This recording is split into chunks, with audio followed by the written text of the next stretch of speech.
When you envision your agency and that you're bringing in, are you setting a standard like for them, like, hey, you need to hit this benchmark, or are you like you said, just focusing on, hey, hit this many dials, buy this many leads, more like process oriented in terms of like what you're Yeah, expecting? so it's like I've never been a person to like count dials just because it's like I'm only focused like I've like since I've started it's like I've only been able to like focus on the input. Like I've never actually been like that focused on the money, the output, the outcome, stuff like that, just because it's like I know if I'm focused on the inputs, the outcome's going to come, like, or the output's going to come. So it's like as soon as I get a new agent, that's like the biggest thing is we're just kind of focused on, like trying to, hit a dial amount, but like really it's like just, try to dial all day. Like, Mm. obviously, if you like you get tired, you're getting in your own head, take a break for a minute, boom, come back to it. But it's more so like that's what I'd say, just like trying to buy like a consistent like dial schedule and a consistent lead buying schedule for sure are the two biggest things. I like that. When you envision your office opening here in the next 30 to, 45 tops April days. 15th is when we're looking to be in that baby. Yeah, exactly. Exactly.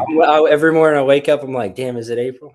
Yeah, facts. Get into it, bro. I'm genuinely excited. But here's what I want to know. What's the plan when you get in there? Like walk us through the first, 15 to 30 days and then because you told me something beforehand about like we're gonna, pack this thing out. But in terms of like what does that look like for you? Because I know you're gonna do it, but some of these people don't know you in the way that I Mhm. do. But kind of walk us through like in your mind, how do you see that playing out? Obviously, it won't be 100% exact, but what are you kind of going in? What are you looking to really do back in Oklahoma, bro? Like, what is the actual goal that you're looking to accomplish, brother? Yeah, dude. And it's honestly, it's kind of funny because I've seen it from like I almost want to like answer that with like a Stan Smith like comment. To be honest with you, it's like no, dude. Like he said, like back in Naperville, it's like people are going to college, going to work, or they're like selling insurance with Stan, and it's like that's kind of the motto and kind of the statement that I want to bring along with it. So it's like I'm almost like already the guys that I have. I mean, we're here in a house. There's already a couple of us here dialing, and it's like that's already kind of setting the standard before we're even in there. Is kind of the biggest thing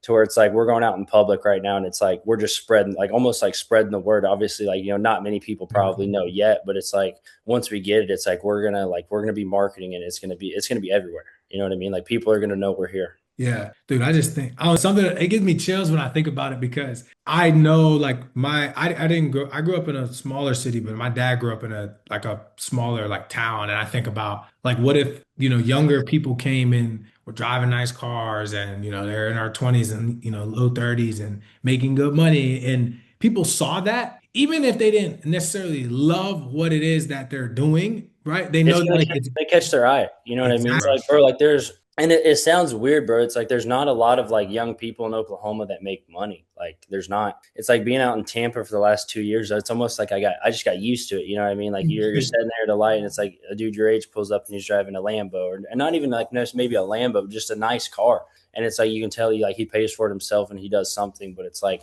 that opportunity just doesn't even exist back here. So it's like being able to bring that back and like spread the word on that is going to be crazy.